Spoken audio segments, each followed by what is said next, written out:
अस्सलाम वालेकुम, good afternoon, welcome to WhatsApp TV channel. मैं हूं शाहिद कुरैशी और आप देख रहे हैं अनकट। नाज़रीन, आज का हमारा अनकट का special show.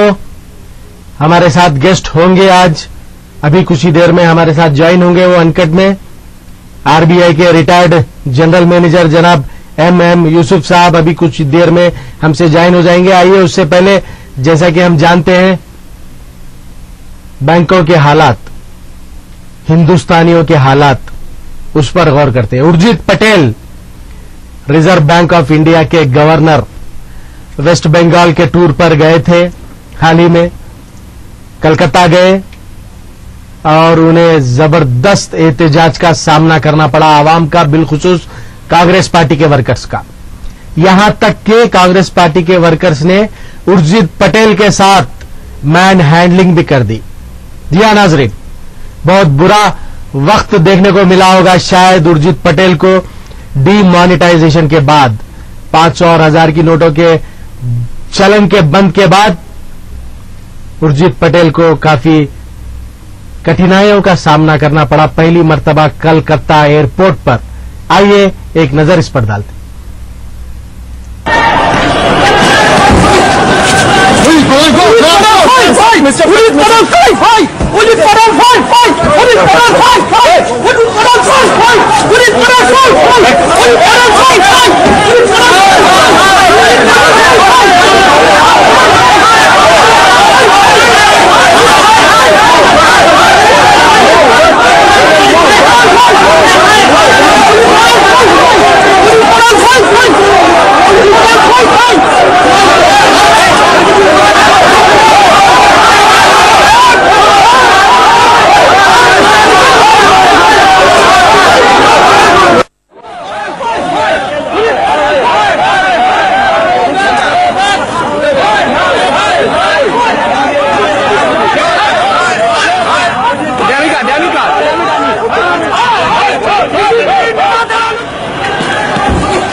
Urjit Patel, RBI के गवर्नर, कलकत्ता में एजिटेशन का सामना करना पड़ा, मैन हैंडलिंग भी हो चुकी है उन पर।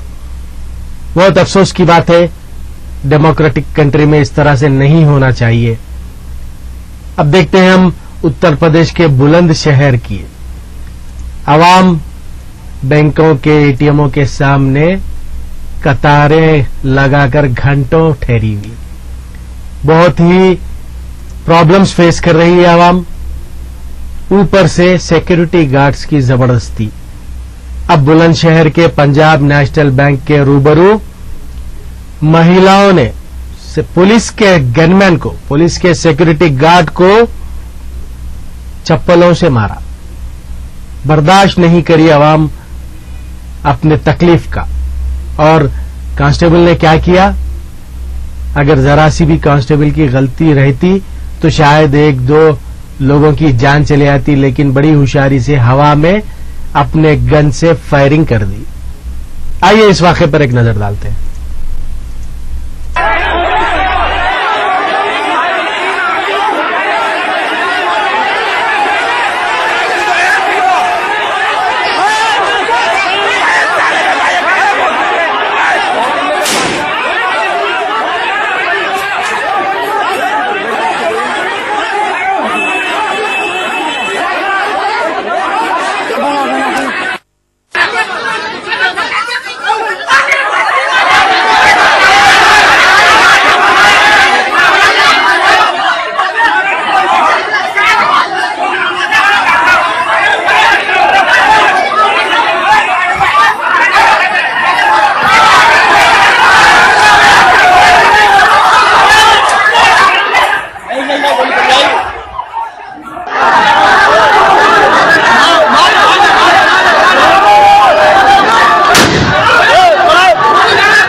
आखिर कब तक मेरे पीएम, ये हाल है। अब लोग अपने ही पैसे अपने ही अकाउंट से निकालने के लिए, जैसा कि हमने पहले बताया था, मार भी खानी पड़ रही है बैंक ओहदेदारों की, पुलिस वालों की। अब तो बर्दाश्त की हद गुजर गई। कब तक इंतजार करेगी आवाम? अब अपनी बरहमी तो निकालेगी किसी न किसी पर। बेचारा सिक्योरिटी गार्ड भी क्या करेगा अपने तहफ्फुज के लिए। कल हमने बताया था एक सिक्योरिटी गार्ड एटीएम के रूबरू चाकू लेकर ठहरा था, अपनी हिफाजत के लिए कह रहा था वो।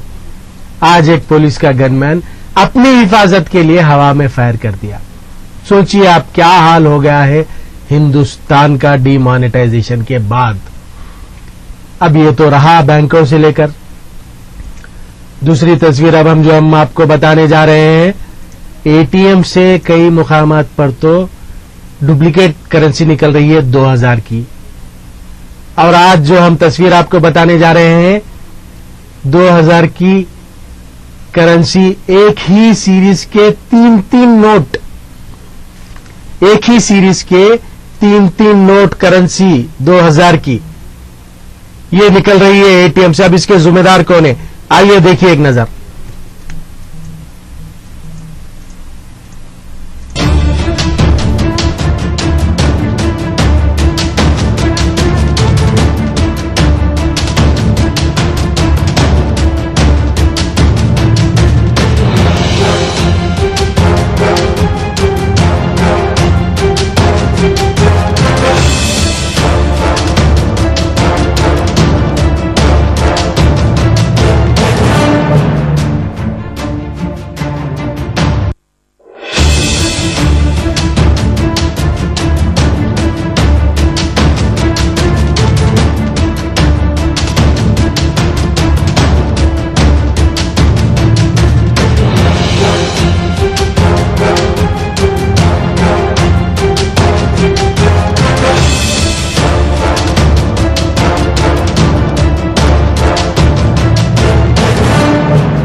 ये कोई डुप्लीकेट नोट्स नहीं है मार्केट में फिरने वाले, एटीएम से निकले हुए करेंसी है 2000 की, एक ही सीरीज के 3 नोट। अब बताइए आप, इसमें गलती किसकी है, आरबीआई की है या बैंक ओहदेदारों की है? जब आवाम इसे चलाने ले जाएगी या बैंक में जमा करने ले जाएगी, तब ये नोट अगर नहीं चलेंगे तो कितनी मुसीबत के बाद ये हाथ को लगे हैं 2000 रुपए, अगर वो भी नहीं चलेंगे तो क्या हाल होगा आवाम का। एक वायरल वीडियो, अब हम अगला उन्वान आपको बताना चाह रहे हैं। पिछले कुछ दिन से चल रहा है वायरल वीडियो। एक मोहतरमा है, शायद नॉर्थ की है, कहां की है हमें पता नहीं है, लेकिन व्हाट्सएप ग्रुप्स पर, फेसबुक पर, यूट्यूब पर, तमाम सोशल मीडिया पर काफी तेजी से यह वीडियो वायरल हो रहा है। इस लेडी ने हमारे वजीर आजम नरेंद्र मोदी के बारे में क्या कहा, काफी बुलंद आवाज में, काफी डेयरिंग तौर पर कहा इस लेडी ने। एक बार हम हमारे अनकट प्रोग्राम के जरिए हमारे नाजरीन को ये सुनाना चाह रहे हैं, सुन लीजिए एक बार। देखिए, बड़ी विडंबना की बात है कि एक अहंकारी पुरुष जिस तरीके से एक जमीनी और युवा नेता को हमेशा शहजादा कह के पुकारता है और अपनी पूरी जिंदगी अपनी धर्मपत्नी को वो छुपाते रहे, लेकिन जब चुनाव लड़ने की बारी आती है और प्रधानमंत्री बनने का उनका सपना जब पूरा होने की वो कोशिश करते हैं या सपना देखते हैं, तो स्वीकार करते हैं कि उनकी एक पत्नी भी है। लेकिन आश्चर्य की बात यह है, 3 साल पत्नी के साथ रहने के बाद भी वो एक पति नहीं बन पाए। और मेरा दूसरा प्रश्न उनसे ये है कि वो शहजादा तो बड़ी आसानी से कह देते हैं और कहते हैं कि मेरी छाती 56 इंच की है, तो मैं उनसे पूछना चाहती हूँ कि 56 इंच की चौड़ी छाती होने के बावजूद भी वो एक पिता क्यों नहीं बन पाए। और ये एक चिंता का विषय नहीं, बल्कि ये एक बहुत ही बड़ी जांच का विषय है कि नरेंद्र मोदी जी शहजादा आसानी से कह देते हैं, लेकिन स्वयं का शहजादा पैदा क्यों नहीं कर पाए। देखिए, बड़ी विडंबना की बात है कि एक अहंकारी पुरुष जिस तरीके से एक जमीनी और युवा नेता को हमेशा शहजादा कह के पुकारता है और अपनी पूरी जिंदगी अपनी धर्मपत्नी को वो छुपाते रहे, लेकिन जब चुनाव लड़ने की बारी आती है और प्रधानमंत्री बनने का उनका सपना जब पूरा होने की वो कोशिश करते हैं या सपना देखते हैं, तो स्वीकार करते हैं कि उनकी एक पत्नी भी है। लेकिन आश्चर्य की बात यह है कि 3 साल पत्नी के साथ रहने के बाद भी वो एक पति नहीं बन पाए। और मेरा दूसरा प्रश्न उनसे ये है कि वो शहजादा तो बड़ी आसानी से कह देते हैं और कहते हैं कि मेरी छाती 56 इंच की है, तो मैं उनसे पूछना चाहती हूँ कि 56 इंच की चौड़ी छाती होने के बावजूद भी वो एक पिता क्यों नहीं बन पाए। और ये एक चिंता का विषय नहीं, बल्कि ये एक बहुत ही बड़ी जांच का विषय है कि नरेंद्र मोदी जी शहजादा आसानी से कह देते हैं, लेकिन स्वयं का शहजादा पैदा क्यों नहीं कर पाए। देखिए, बड़ी विडंबना की बात है कि एक अहंकारी पुरुष जिस तो ये था एक वायरल वीडियो जो पिछले कुछ दिन से चल रहा था। हम हमारे नाज़रीन के सामने रखना चाह रहे थे। हमारे स्टूडियो में आ चुके हैं हमारे आज के गेस्ट, तो हम उन्हें इनवाइट करते हैं। यहां पर लेते हैं हम एक छोटा सा ब्रेक के बाद हाजिर होंगे और हमारे गेस्ट के साथ डिस्कशन जारी रखेंगे। देखते रहिए व्हाट्सएप अनकट।